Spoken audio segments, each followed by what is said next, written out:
जय हिंद दोस्तों, स्वागत है आप सभी का आपके अपने चैनल पैट्रियट प्रवीण पे। और हम इस वीडियो में देखने वाले हैं प्रीवियस ईयर क्वेश्चन पेपर 2021 का सीटेट का। आप सभी को पता है कि सीटेट की परीक्षा जो है वो दिसंबर और जनवरी में होने वाली है। 2 महीने का समय लिया जाएगा और इसलिए हमको तैयारी अभी से शुरू कर देनी है। ठीक, तो इसमें हम देखेंगे CDP यानी चाइल्ड डेवलपमेंट एंड पेडागॉगी से संबंधित 30 प्रश्न जो कि 2021 की परीक्षा में आ चुके हैं और ऐसे ही पैटर्न के प्रश्न जो है हमारी परीक्षा में आते हैं। तो पहला प्रश्न देखते हैं। एक खेल क्रिया के दौरान चोट लगने पर रोहन रोने लगा। यह देखकर उसके पिता ने कहा कि लड़कियों की तरह व्यवहार ना करो, लड़के रोते नहीं हैं, है ना। तो ये क्वेश्चन क्या है, ये जेंडर इक्वलिटी से संबंधित है। तो इसमें 4 ऑप्शन हमारे पास है। हम क्या करते हैं ना, हिंदी को तो देखते ही देखते हैं प्रश्न को, और इंग्लिश जो उसका वर्जन है, इंग्लिश जो है उसको भी हम देखने का प्रयास करेंगे, देखेंगे परीक्षा में। क्योंकि कभी कभी हिंदी जो होती है वो इतनी क्लिष्ट होती है कि आपको समझ में नहीं आती। तो इंग्लिश देखिए, जैसे यहाँ पे लिखा है लैंगिक रूढ़ितावादियों को दर्शाता है। इंग्लिश देखिए, रिफ्लेक्ट्स जेंडर स्टेरियोटाइप। ठीक, इसी प्रकार से दूसरा है लैंगिक रूढ़ितावादियों को चुनौती देता है। तो चुनौती कहाँ से दे रहा है, एक एक क्वेश्चन देखते चलें, एक एक ऑप्शन देखते चलें। चुनौती तो नहीं दे रहा है, लैंगिक भेदभाव को कम कर रहा है, नहीं कर रहा है। क्यों कह रहा है कि यार लड़के जो हैं लड़कियों की तरह रोते नहीं हैं, तो कहाँ से वो लैंगिक जो है उसमें भेदभाव को कम कर रहा है। दूसरा है लैंगिक समानता को बढ़ावा दे रहे हैं। वो तो तब कहते हैं ना जब लड़का लड़की बराबर हों। तो अब इसमें तो तीनों ऑप्शन गलत हैं। सबसे पहला जो ऑप्शन है लैंगिक रूढ़ितावादियों को दर्शाता है, यही ऑप्शन आपका सही हो जाएगा। अगला प्रश्न देखते हैं। एक प्रगतिशील कक्षा में, ठीक है, इसका इंग्लिश वर्जन देखो। Teacher should follow fix curriculum. अध्यापक को एक फिक्स करिकुलम को फॉलो करना चाहिए। क्यों फिक्स करिकुलम को फॉलो क्यों करना चाहिए, तो सीधे सीधे आपका पहला ऑप्शन सीधे सीधे जो क्या है वो गलत हो जाता है। दूसरा क्या है, इन विद्यार्थियों में प्रतिस्पर्धा पर बल देना चाहिए। प्रतिस्पर्धा हेल्दी प्रतिस्पर्धा अगर हो तो ठीक है, लेकिन फिर भी हम प्रतिस्पर्धा नहीं करवा रहे हैं, वहाँ पे हम प्रतिस्पर्धा की बात ही नहीं होनी चाहिए। तो ये भी ऑप्शन आपकी क्या हो जाए, गलत होएगा। तीसरा है ज्ञान की संरचना के लिए प्रचुर मौके प्रदान करने चाहिए। Ample opportunity should be provided for construction of knowledge. तो ये जो ऑप्शन है ना, ये सबसे अधिक है कि हम क्या करना चाहते हैं, संपूर्ण विकास, ये हॉलिस्टिक डेवलपमेंट करना चाहते हैं कि स्टूडेंट का, ठीक है। और तो हॉलिस्टिक डेवलपमेंट क्या है, वो किसी फिक्स करिकुलम को करके हम नहीं कर सकते हैं, उसमें आप कंपटीशन करवा के नहीं कर सकते हैं, वहाँ पे एकेडमिक स्कोर्स पे लेबल नहीं करना चाहते हैं। अकादमिक अंक जो होते हैं, एकेडमिक स्कोर्स होते हैं, उससे किसी की प्रतिभा नहीं नापी जा सकती है, ठीक है। तो प्रोग्रेसिव क्लासरूम में क्या होना चाहिए, ज्ञान की संरचना के लिए प्रचुर मौके प्रदान करना चाहिए, सीखने के लिए मौके प्रदान करना चाहिए, एम्पल अपॉर्चुनिटी प्रदान करना चाहिए। तो ऑप्शन कौन सा हो जाएगा, ऑप्शन तीसरा इसका क्या हो जाएगा, सही हो जाना चाहिए। इसके बाद से एक गतिविधि के दौरान छात्रों को संघर्ष करते देख एक अध्यापिका बच्चों को संकेत और इशारे जैसे क्या कैसे करें प्रदान करने का फैसला लेती है। लेव वायगोस्की के सिद्धांत के अनुसार अध्यापिका की यह योजना, ठीक है, अध्यापिका की यह योजना। देखो, दो चीज़ होता है जब हम लेव वायगोस्की की बात करते हैं, तो उसमें दो चीज़ हैं। पहला तो है आप देखते हैं इंट्रैक्शन से सीखते हैं। किससे सीखते हैं, आप जो सोशल जो कम्युनिटी है आपकी, ये कहता है ना कि सोशल कम्युनिटी और कल्चरल कम्युनिटी के इंट्रैक्शन से आप सीखते हैं, अंतर संबंधों से सीखते हैं। तो उसमें एक शब्द आता है बार बार जब आप देखेंगे, स्कैल फोल्डिंग। स्कैल फोल्डिंग का मतलब होता है सहारा देना, है ना। एक सहारा देने की बात होती है जब आप जब जॉब करेंगे और जब आप ट्रेनिंग्स वगैरह होती है, जब ट्रेनिंग हम करवाते हैं, हम लोग जब करवाते हैं ट्रेनिंग्स टीचर्स की, तो वहाँ पे बार बार ये ट्रेनिंग्स में आता है कि स्कैल फोल्डिंग क्या है। स्कैल फोल्डिंग क्या हो, स्कैल फोल्डिंग मतलब होता है सहारा देना। मान लो कोई पेड़ है, पेड़ पे कोई पौधा है, उसको हम क्या करते हैं, मनी प्लांट जैसे होता है ना, उसमें रस्सी बांध के एक सहारा दे के उसको छज्जे पर चढ़ाते हैं। तो ठीक उसी प्रकार से अध्यापक जो होता है ना, वो बच्चों को सहारा देता है, सहारा देता है, प्रेरित करता है। तो वही चीज़ स्केल फोल्डिंग यहाँ पे है। तो ये हो जाएगा act as a scaffold for learning. अधिगम के लिए पाड़ आधारभूत संरचना का काम करेगी। कहने का मतलब है उसको सहारा देगी, तो सहारा देना हुआ ना। तो इसका ऑप्शन कौन सा हो जाएगा, इसका ऑप्शन हो जाएगा थर्ड, इसका ऑप्शन हो जाएगा ये सेकंड, इसका ऑप्शन हो जाएगा act as scaffold for learning. अगला देखते हैं। बच्चों के समाजीकरण के संबंध में निम्न में से कौन सा कथन सही है।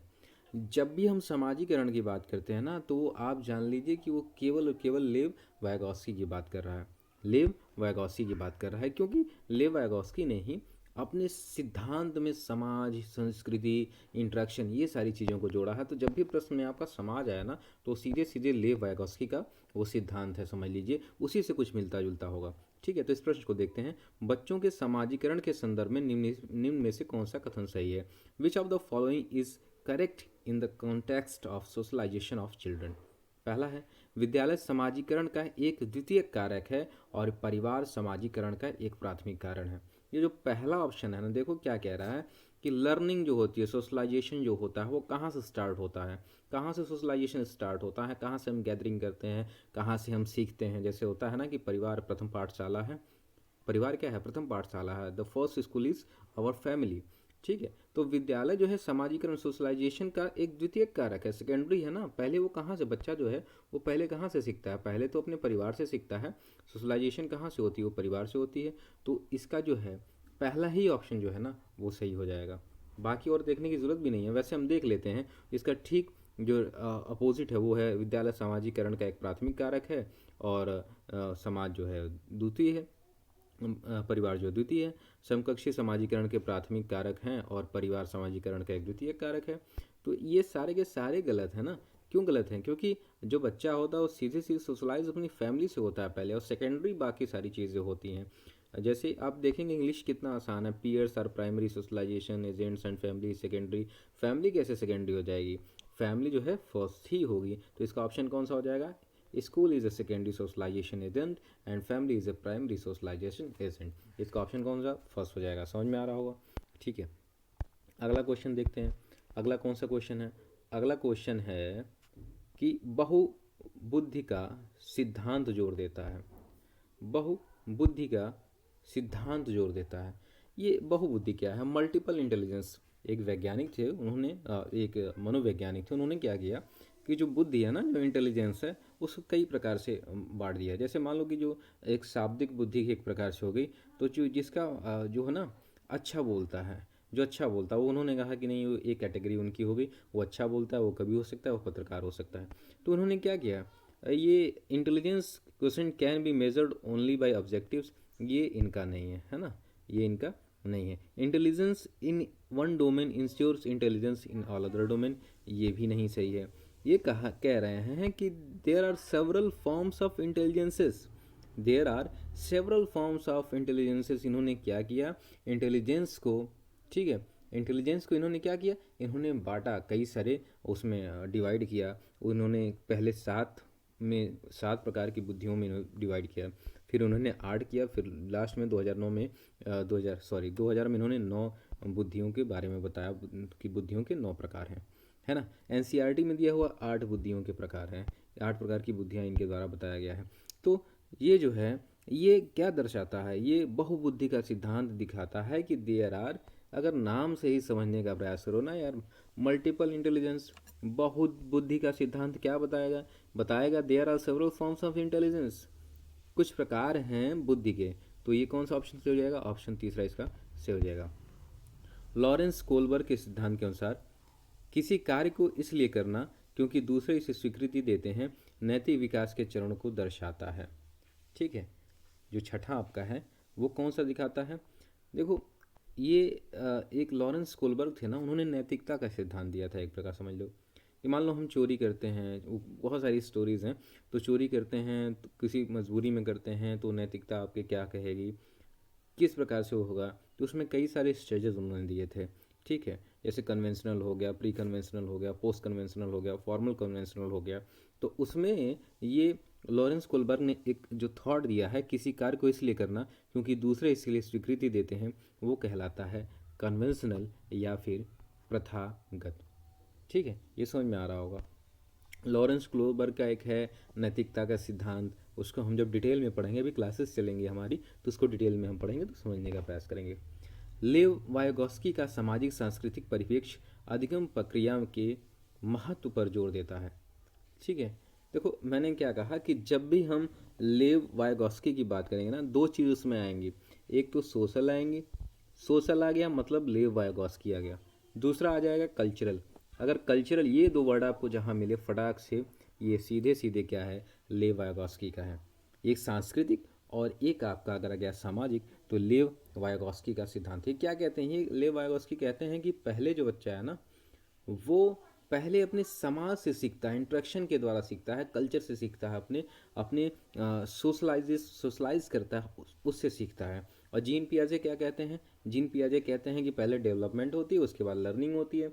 लेकिन ये क्या कहते हैं, लेव वाइगोस्की क्या कहते हैं? लेव वाइगोस्की कहते हैं कि पहले लर्निंग होती है, बाद में डेवलपमेंट होता है। ये दोनों का कंट्रीडिक्टरी है। तो यहाँ पे देखो सीधे सीधे कह रहा है कल्चरल टूल्स। यहाँ पे जब भी कल्चरल टूल्स की बात आ जाएगी, सांस्कृतिक उपकरणों की बात आ जाएगी, तो हो जाएगा लेव वाइगोस्की। अगला है, जीन पियाजे अपने संज्ञात्मक विकास के सिद्धांत में संज्ञात्मक संरचनाओं को किस रूप में वर्णित करते हैं? In his theory of cognitive development Jean पियाजे explains cognitive structures in terms of प्रकार से कर सकते हैं। और जो दूसरा जो मोस्ट इंपॉर्टेंट चीज़ है वो है स्कीमा। स्कीमा क्या होता है? स्कीमा मतलब होता है कि आप जो एक्टिविटीज़ कर रहे हैं उसमें आपका माइंड जो हेल्प कर रहा है, ऑटोमेटिक जो चीज़ें हो रही हैं वो स्कीमा हो गया। जैसे कि मान लो एक प्रकार से आप ड्राइविंग कर रहे हैं ना, तो आँख आपकी देख रही है और आप हाथ से चला रहे हैं, लेकिन वो एक माइंड है ना आपका कंसंट्रेट किया हुआ है। जैसे आप इस समय मोबाइल देख रहे हैं, आपने हाथ से पकड़ा हुआ है और काम किससे कर रहे हैं? माइंड की एक्टिविटी है। तो ये सारी चीज़ें इसको कहलाते हैं स्कीमा। तो वही कह रहा है कि in his theory of cognitive development Jean पियाजे explains cognitive structures in term of, कौन से टर्म में उन्होंने बताया था? ये बताया था उन्होंने स्कीमा के टर्म में या फिर मनोबंध के टर्म में। ठीक है, तो आंसर इसका ये हो जाएगा। जीन पियाजे के जो कॉन्सेप्ट्स हैं ना, जो 4 स्टेजेस ऑफ द डेवलपमेंट है, वो कई बार एग्जाम में पूछा जाता है और स्कीमा भी बार बार पूछा जाता है, तो इसको ध्यान में रखिएगा।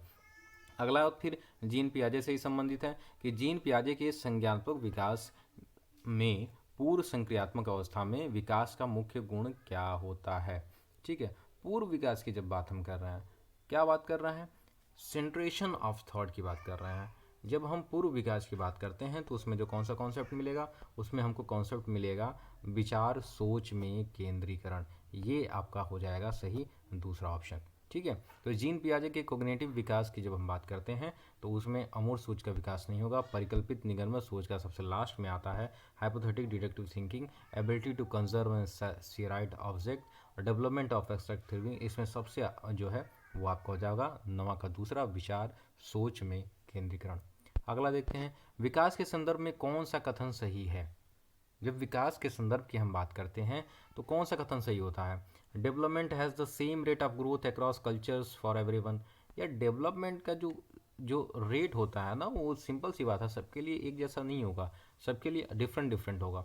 दूसरा क्या है? Development occurs only through learning that takes place school. ऐसा थोड़ी है कि विकास केवल स्कूल में जो लर्निंग होती है उसी से होता है। विकास केवल बाल व्यवस्था के दौरान ही होता है, नहीं, learning is a continuous process. बार बार ये आता है कि learning is a continuous process, अधिगम जो होता है वो जीवन पर्यंत चलने वाली प्रक्रिया है।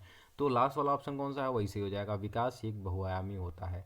लास्ट वाला ऑप्शन कौन सा है? विकास बहुआयामी होता है। ठीक है, तो इस वीडियो में बस रहने देते हैं। पार्ट 2 और पार्ट 3 में जब हम देखेंगे तो उसमें हम जो रिमेनिंग क्वेश्चन है उसको सॉल्व करेंगे। वीडियो अच्छा लगा हो तो आप लाइक करिए, चैनल को सब्सक्राइब करिए और कमेंट करिए कि आप कौन से टॉपिक पे वीडियो देखना चाहते हैं। जय हिंद, वंदे मातरम।